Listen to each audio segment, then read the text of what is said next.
Welcome to the Salmon Runs YouTube. Enjoy the video. In this video, I will show how to fix Toyota Camry sun visor, only way. Start by locating the loose or broken pivot and remove any trim covers carefully. Do not force plastic tabs. Next, unscrew the visor mount, inspect the mounting bracket, and replace worn clips or the entire bracket as needed.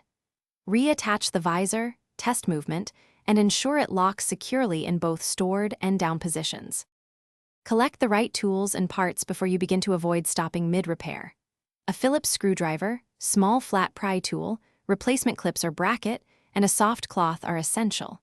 Buying OEM parts or high-quality compatibles improves fit and longevity.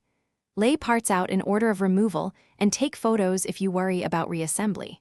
Working methodically cuts repair time and reduces the chance of breaking fragile plastic. Begin by removing the visor screw and lowering the visor to expose the pivot and clips. Carefully pry off any trim caps, inspect the bracket and clips, and swap out damaged components. Reassemble in reverse order while aligning holes for smooth pivot action. Tighten screws until snug but not over-tightened.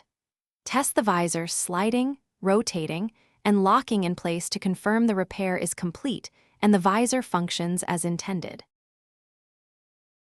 Thanks for watching. Consider subscribing if we helped you.